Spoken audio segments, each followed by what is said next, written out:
নমরুদের সাথে কি কি কথোপকথন, কনভারসেশন, ডায়ালগ হয়েছে শুনবেন। নমরুদ বলে, ইব্রাহিম ঘটনা কি? আমি ছাড়া এই বাবেল নগরীতে কোন রব আছে বলে তুমি শুনি নাই, তুমি আবার কোন রব পাইলা? তুমি আবার রব পেলে কোথায়?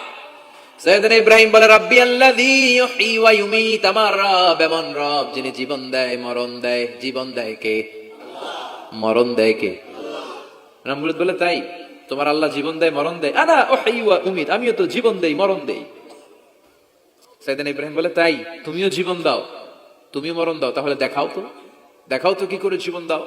নমরুদ জেলখানার দুজন ফাঁসির কয়েদিকে ধরে নিয়ে আসছে, ফাঁসির আসামি ধরে এনে ধারালো একটা ছুরি দিয়ে দুইটা আসামিকে ধরে আনছে। আইনা প্রথম আসামিটার পেটের ভেতরে ধারালো ছুরি দিয়ে ধা করে পেটের ভেতরে ছুরি ঢুকায় দিচ্ছে। মুহূর্তের মধ্যে ফিনকি দিয়ে রক্ত বেরোতে শুরু করেছে। লোকটা জামিনে পড়ে ছটফট ছটফট করতে করতে করতে দুনিয়া থেকে শেষ। এরপর ছুরিটা পেট থেকে বের করে দ্বিতীয় আসামির পেটের মধ্যে ধা করে ঢুকাই দিতে যাবে। In the meantime stop, থেমে গেলেন, না তোরে মারবো না, ওইটারে মাইরা ওইটারে মৃত্যু দিলাম, তোরে আমি জীবন দিলাম, যা তোরে আমি আর ওইটারে। ইব্রাহিম দেখো, তুমি না বলেছো কেমন করে আমি জীবন দেই, কেমন করে আমি মরণ দেই? দুইটা আসামিকে ধরলাম, প্রথমটারে মরণ দিলাম, দ্বিতীয়টারে জীবন দিলাম, ঠিক কিনা? আসলেই তো প্রথমটারে কি দিছে, দ্বিতীয়টারে। সাইয়েদনা ইব্রাহিম বলে, ফাইন্নাল্লাহা ইয়াতি বিশ-শামসি মিনাল মাশরিকি ফাআতি বিহা মিনাল মাগরিব ফাবুহিতাল্লাযী কাফার। আল্লাহু আকবার। সাইয়েদনা ইব্রাহিম বলে, নমরুদ বুঝলাম তুমি জীবন দাও, তুমি মরণ দাও, বুঝলাম সব ঠিক। জেনে রেখো, আমার আল্লাহ প্রতিদিন সকাল বেলায় পূর্ব দিক থেকে সূর্য উঠায়।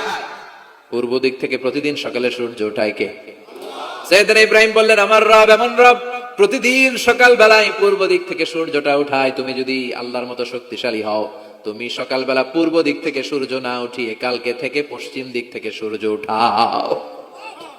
ফাবুহিতাল্লাযী কাফার। এবার ধরা খাইছে, এবার লাজবাব, নিশ্চুপ। এবার তো নমরুদ ধরা খাইছে। এবার নমরুদের মেজাজ নরম না গরম?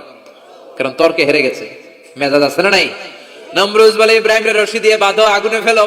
বিশাল আগুনের কুণ্ডলি করে সাইয়েদনা ইব্রাহিমকে আগুনের কুণ্ডলির মধ্যে ফেলা হলো। হাতে পায়ে বড় বড় মোটা মোটা রশি দিয়ে বাঁধা। সাইয়েদনা ইব্রাহিমকে আগুনের কুণ্ডলির মধ্যে ফেলায়। সাইয়েদনা জিবরাইল বলে, ও সাইয়েদনা ইব্রাহিম, আপনি বলেন আমার পাখার আঘাতে আগুনগুলো এক পাশ থেকে আরেক পাশে, এক দেশ থেকে আরেক দেশে উড়িয়ে নেই, বিশাল আগুনের কুণ্ডলিকে এক ঝাপটা মেরে থামিয়ে দেই। সাইয়েদনা ইব্রাহিম বলে, কোনো দরকার নাই, কারণ আগুনের মালিক আমার সাথে আছে না নাই? I don't need your help, আমার কোনো সাহায্যের দরকার নাই, কারণ আগুনের যে রব সে আল্লাহ সবকিছু দেখে কি দেখে না। বিশাল বড় মোটা মোটা রশি দিয়ে সাইয়েদনা ইব্রাহিমের হাত আর পা বেঁধে আগুনের মধ্যে ফেলে দেয়া হলো। মুহূর্তের মধ্যে আগুনগুলো দাউ দাউ করে জ্বলতে শুরু করলো। হাতের রশিগুলো পায়ের রশিগুলো মুহূর্তের মধ্যে জ্বালিয়ে দেয়। বিশাল বড় বড় তক্তা জ্বালিয়ে দেয়, লাকড়ি জ্বালিয়ে দেয়, কিন্তু সাইয়েদনা ইব্রাহিমের একটা পশমও জ্বালায় না। আজও যদি তোমাদের মাঝে কেউ ইব্রাহিমের মতো ঈমান আনিতে পারো, অগ্নিকেও পুষ্প বলে পরিণত করিতে পারো, ঠিক কিনা? মুসার মতো ঈমান হলে রাস্তা হবে সাগর জলে। ইউসুফের মতো ঈমান হলে একে একে দরজা খুলে। নবী ইব্রাহিমের মতন ঈমান যদি আজও থাকে বিদ্যমান, অগ্নিকুণ্ডে দেখতে পাবে খুবসুরত এক ফুল বাগান। সুবহানাল্লাহ পড়েন।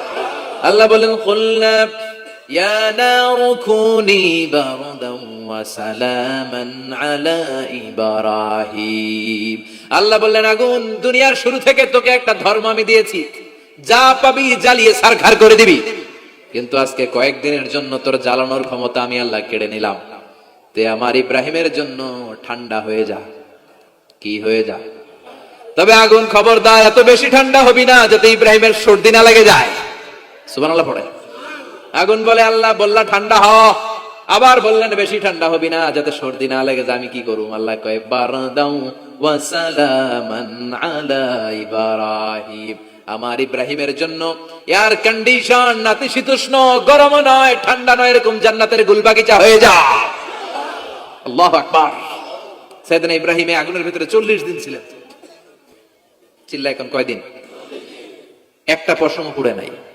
আগুন থেকে বেরিয়ে উনি অনেকদিন বেঁচে ছিলেন।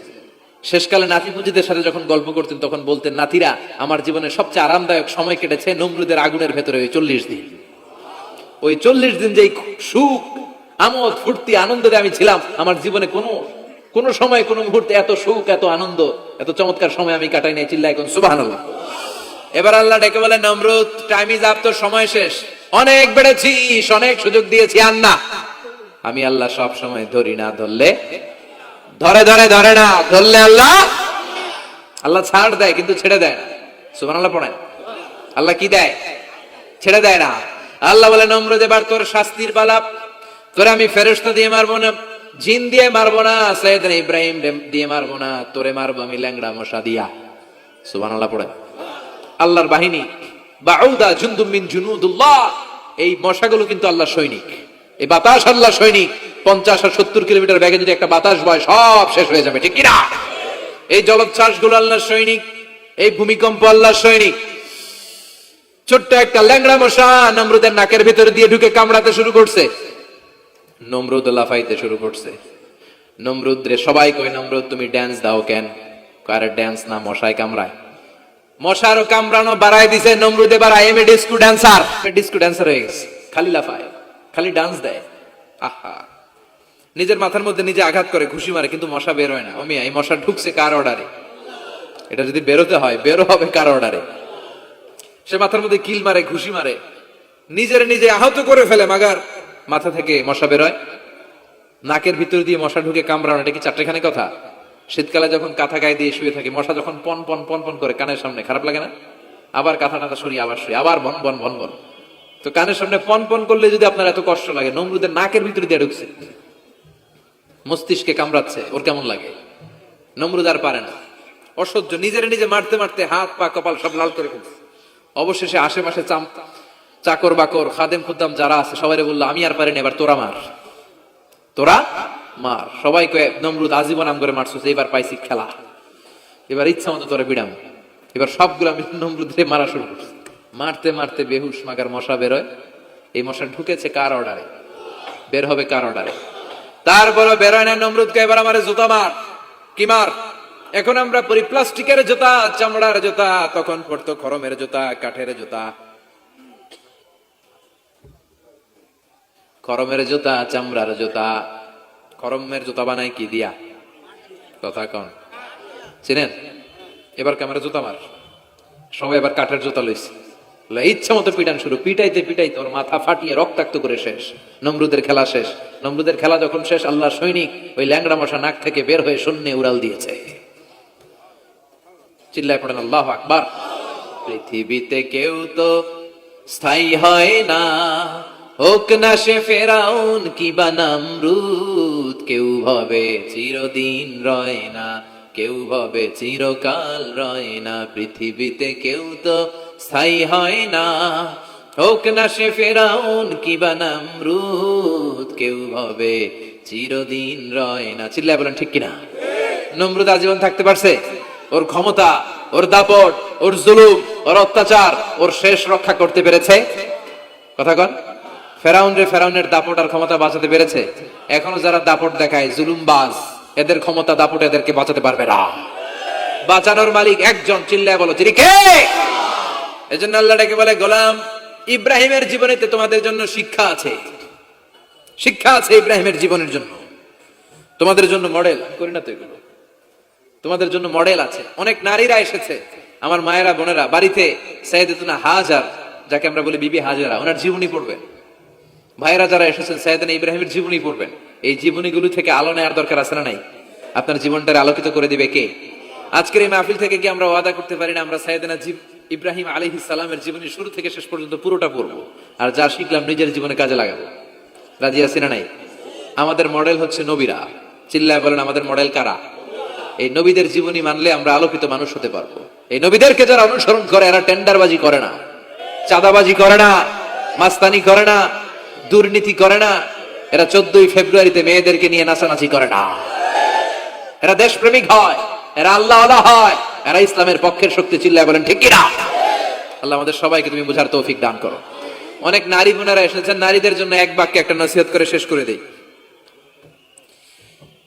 এক বাক্যে একটা নাসিহাত, আল মারআতু ইযা সাল্লাত খামসাহা। বিষ্ণু বলেছেন যে নারীরা মাত্র 4টা কাজ করবে আল্লাহ তাআলা তাদের জন্য জান্নাতের 8টা দরজা খুলে দেবে। এক নাম্বার হচ্ছে আল মারআতু ইযা সাল্লাত খামসাহা, যে নারী 5 ওয়াক্ত সালাত পড়বে, ও সামাত শাহরাহা, রমাদানের রোজা রাখবে, আতাআত বা'লাহা, স্বামীর আনুগত্য করবে, ওয়া হাফিজাত ফুরুজাহা, নিজের লজ্জাস্থানের হেফাজত করবে, ফালতাদখুল মিন আইয়ি আবওয়াবিল জান্নাতি শাআত, তারা আল্লাহর জান্নাতের 8টা দরজার যেটা দিয়ে মন চায় ঢুকবে, কোনো বাধা নাই। এগুলো মানার দরকার আছে না নাই? আল্লাহ আমাদের ফ্যামিলিগুলোর সাইয়েদনা ইব্রাহিমের ফ্যামিলির মতো জান্নাতি ফ্যামিলি বানান। আপনারা উঠতেছেন কেন? হ্যাঁ, এদিকে দুই একজন উঠলেন, বসেন বসেন, একসাথে আসছেন, একসাথে বিদায় নিব। যতগুলো কথা বললাম কোরআন সুন্নাহর আলোকে বলেছি, বানিয়ে কিছু বলি নাই। তারপরেও আমার মনের অজান্তে কোনো মিস ইনফরমেশন যদি আমার মুখ ফসকে বেরিয়ে যায়, সেগুলো যেন আল্লাহ তাআলা আমাদের স্মৃতিপট থেকে মুছে দেয়। আর সত্য সুন্দর হকের পক্ষে যা বললাম তার সবটুকুন প্রথমে যেন আল্লাহ তাআলা আমাকে এবং আপনাদের সবাইকে আমলের তৌফিক দান করে। আমরা পড়ি আমিন। আপনারা সবাই ভালো থাকবেন, সুস্থ থাকবেন, সুন্দর থাকবেন। সুবহানাকাল্লাহুম্মা ওয়া বিহামদিকা আশহাদু আল্লা ইলাহা ইল্লা আনতা আস্তাগফিরুকা ওয়া আতুবু ইলাইক।